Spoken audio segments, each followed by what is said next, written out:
So it's finally time for a new league video. I've been waiting for this for an entire year, pretty much since Twisted Leagues finished. But this time, we'll be doing the Trailblazer Leagues. Now for those who are unfamiliar, Leagues is an annual game mode that lasts for 2 months, where you get to unlock overpowered relics and complete tasks with boosted XP rates. This time, however, we're also going to be able to pick which regions we want to unlock. For those of you who are new to my videos, I did make videos on my Twisted League progress last year, and I went extremely hard on it. I ended up being rank 3 overall by the end of it, with 1.5 billion XP and rank 7 overall in points. And this time I plan on going just as hard. And I'm going to be putting out daily videos, so be sure to subscribe if you want to see more. I've already done a lot of planning, so I know which regions I'm going to unlock. Last time I focused heavily on skilling, but this time I want to focus just as much on PVM. And for that reason, I'm planning on unlocking Kandarin, Asgarnia, and Mauritania. That way I could do content like God Wars, Theater of Blood, and Nightmare while still having access to really good scaling methods. And my main goal for this league is to have max stats and all best in slot gear for my regions, as well as being consistent with my uploads. At the time of me recording this, only one tier of relics have been revealed. There's Endless Harvest, Skilling Prodigy, and Production Master. And I'm personally going to go with Endless Harvest because not only is it the most efficient in my opinion, but I also think it fits very well in my playstyle because I'm going to have to AFK a bunch while working. The first day is usually pretty hectic and it can be difficult doing live commentary, so I decided I'm just going to voice over the clips and talk mainly about my strategy for the league and the route I'm taking. I had a day 1 plan, but I only used it as a guideline for stuff when I didn't know exactly what to do next. Something I learned from Twisted Leagues was that over-planning is usually not a good idea because you really don't know what the most efficient thing to do is. Because you don't get to see the task list beforehand and you don't get to see how relics affect anything. So some of you might be wondering why I ended up running Endless Harvest. And many people see this as like a casual relic because it has auto-banking. But in reality, it actually saves the most overall time if your main goal is points. Since the XP rates are so high this time, I can't justify going Skilling Prodigy since it has like diminishing returns, and it's going to be likely that it'll be worth your time to max your account just because of how fast the XP rates are this time. It'll probably be worth getting 25 million every stat even. In terms of like time saved, it saves the most out of any relic. Not only do you get double XP in mining, woodcutting, and fishing, it also indirectly buffs a bunch of other skills like cooking, fire making, construction, smithing, and rune crafting. And also, it's just way more practical to use. You're probably going to benefit from the auto-banking more than you would if you were to run Production Master, for example. Like, Production Master is a relatively weak relic because it doesn't first of all, it doesn't even save as much time as Endless Harvest. And it takes more effort to utilize because you're one-ticking everything, so the speed of which you do stuff matters more. I knew going into it the best thing to do was to rush the tier 2 relic because it buffs the XP rates from 5x to 8x. And the main focus early on was to be doing as many easy tasks as I possibly can to unlock new regions. So what I essentially ended up doing was I started off by working my way down all the easy tasks, and I kept note of all the 50-point tasks that I thought were doable before reaching the new region. The majority of points I got for the first relic came from agility tasks. The 30 laps at Draenor and the 20 at Varrock gave a total of around like 200 points if you added up all the sub-tasks that came with it, and that was a lot early on. You could see me try to log out after 500 points, which is just when I unlocked the second relic, and that's just so I could sneak a screenshot as rank 1, but it turned out the high scores were broken anyway, so that didn't matter. I ended up going with the last recall relic, and I cannot emphasize enough how good this relic really is. I genuinely think that anyone who does not pick this relic has no idea how broken it really is and will seriously regret it. I mean, like, I actually had to read this multiple times because it didn't make any sense how this relic was like so much better than the other two. Like, I don't even know why it's in the same category. Like, it doesn't even make sense. This should be like a tier 4 relic at least or something. Like, it's insanely good. There's so many broken things you can do with it that I don't even know if people like have thought of. Like, imagine doing a Slayer task, getting a clue drop, and then like telling away to do that clue, banking the crystal, and then like taking it back out whenever you're done with your clue and just going straight back to your Slayer task. That'd be such a huge quality of life buff, and it would be a huge like buff in like doing tasks. Imagine like rune crafting at ZMI, and you go to the altar, you use your essence at the altar, then you dual ring to Castle Wars, get more essence, and then just crystal back to the right next to the ZMI altar. Like, that's insane. Like, the relic alone just makes Runecraft just the fastest skill in the league. And it's just insane how good it is. As you can see, I end up unlocking Kandarin as my first region. The reason I unlocked it first is because there are so many quests in the region, and that gives so many inflated XP rates.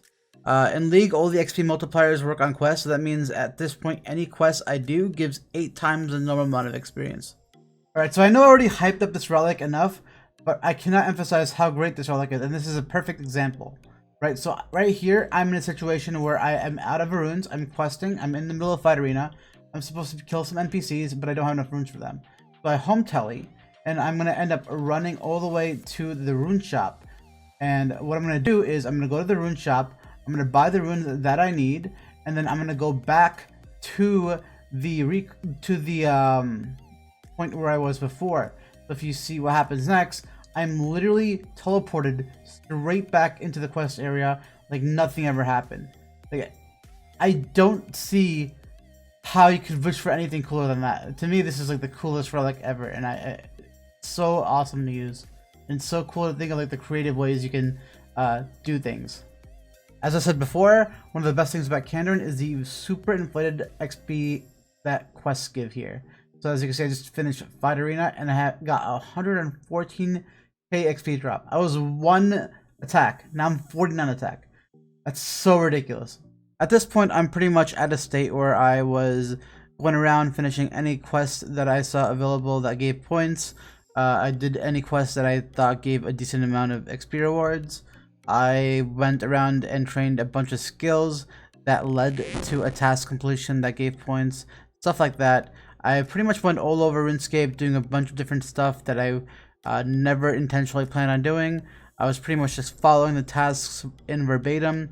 Whenever I saw a opportunity to get, I don't know, a 50-point task out of the way, requiring an X amount of time, I would just knock it out one by one by one, and I just kept doing that over and over and over until I ended up just gaining a lot of points.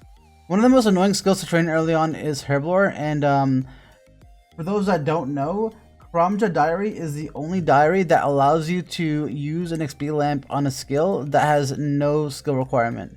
For every other diary, the easy diary requires you to have at least a level 30, but since the Karamja Diary was created before the other diaries were ever made, it has no requirement.